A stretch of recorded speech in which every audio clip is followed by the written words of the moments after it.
En tout cas, moi, ça va nickel aujourd'hui. Nous sommes aujourd'hui le vendredi 3 novembre 2023. Qui dit vendredi dit week-end. Donc, bien sûr, samedi, dimanche, il n'y aura pas de vidéo. Je reviendrai lundi avec des nouveaux thèmes, bien évidemment. Mais qui dit vendredi dit nouvelle vidéo, par contre. Et là, vous serez gâtés parce que je vais vous parler de mon héroïne préférée. Je pourrais vous parler pendant des heures tellement que j'en suis fan. C'est Mulan.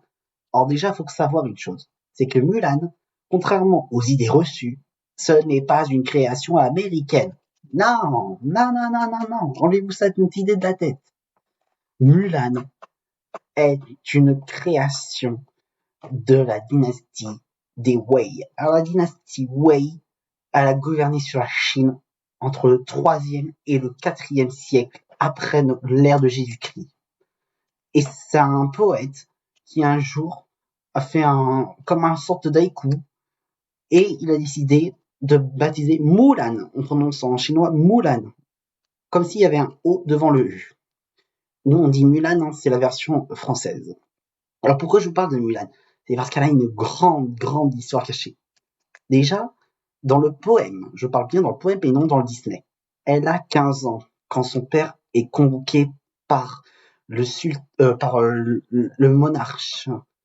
Malheureusement, ayant des problèmes de santé, il ne peut pas aller à la guerre. Alors Mulan se camoufle en garçon et elle décide d'aller faire la guerre pour son père. Et peu importe les châtiments qu'elle aura, si elle doit avoir des représailles au niveau des ennemis, elle s'en fiche totalement.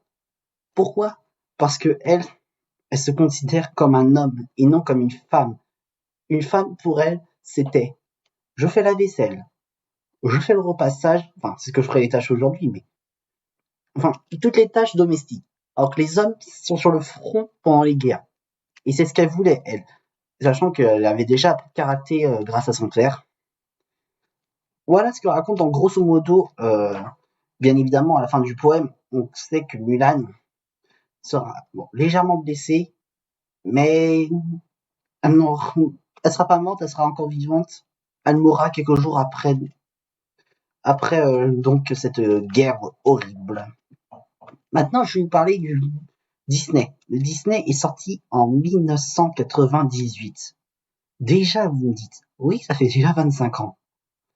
Faut savoir que en 1998, alors bon, bien sûr, Walt Disney est décédé depuis longtemps, mais les studios Disney ont décidé d'acheter à la Chine tous les droits d'auteur de Mulan. Le seul problème, c'est que la Chine, au départ, n'était vraiment pas convaincue. Pourquoi? Parce que c'est leur emblème national. Et donc, les studios Disney ont conclu un marché avec l'Empire chinois. Ils ont dit, vous savez quoi? Vous nous donnez les droits d'auteur, en échange, une fois que le film sera fini de réaliser, on vous le fera une avant-première chez vous, et si vous êtes convaincus, on les diffusera mondialement. La Chine accepte, il leur cède les droits d'auteur, ce qui fait que Mulan sera d'abord en chinois, en arabe aussi, parce qu'il y a eu beaucoup d'arabes à cette période-là en Chine. Et il faut savoir que l'empereur chinois a été très satisfait. Il a dit, diffusez ça au niveau mondial et vous ferez un carton plein. Preuve en est, c'est arrivé sur le continent américain, elle est devenue célèbre, et c'est même un mythe là-bas. Sur le continent européen, ça a séduit plus loin, on peut dire 50% des Européens, et ça a été au Moyen-Orient. Il faut savoir aussi que le Moyen-Orient, il n'y a que 2 pays qui n'ont pas accepté de diffuser Mulan. C'est le Bangladesh et le Pakistan. Pour quelle raison? On l'ignore, mais c'est tout ce que je sais en ce qui concerne ces pays du Moyen-Orient. Alors, qu'est-ce que raconte le Disney? À peu près comme la poésie. Ça raconte l'histoire d'une fille d'ado de 16 ans qui décida d'aller à la guerre à la place de son père, qui est largement malade. La seule différence, c'est que là, Mulan ne cache pas que c'est une fille, donc elle s'assume totalement.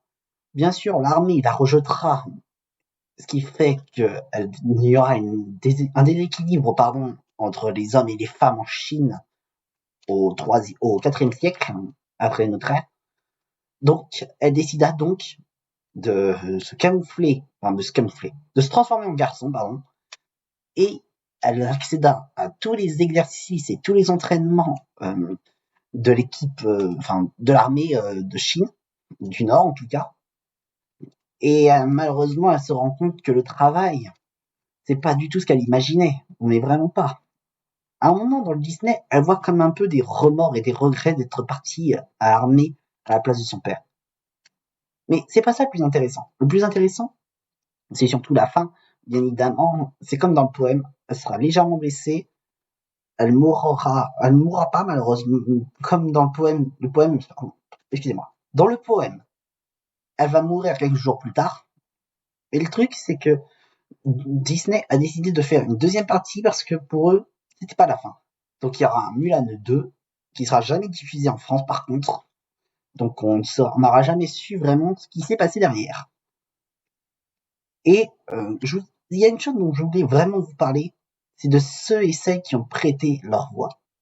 Alors, on connaît pas tous les prénoms des personnages, mais celui qui entraînera l'armée des Wai, c'est Patrick Fiori qui a prêté sa voix. Et bien sûr, Patrick Fiori est connu parce qu'il a représenté l'Eurovision 5 ans plus tôt, en 1993, avec sa chanson Corsica.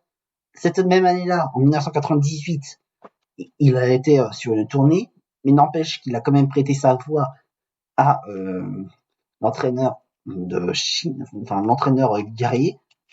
Et José Garcia, pourquoi je vous parle de José Garcia? C'est parce que c'est ça qui va déclencher sa carrière.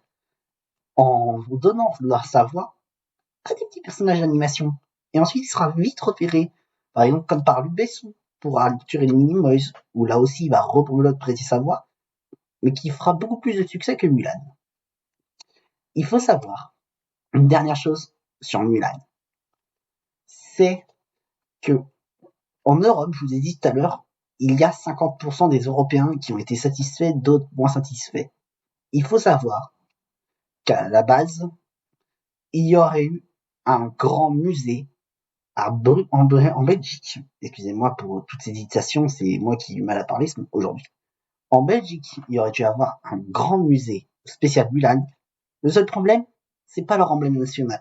Et la Chine leur a dit, on vous prêtera pas les statues ou les objets liés à Mulan.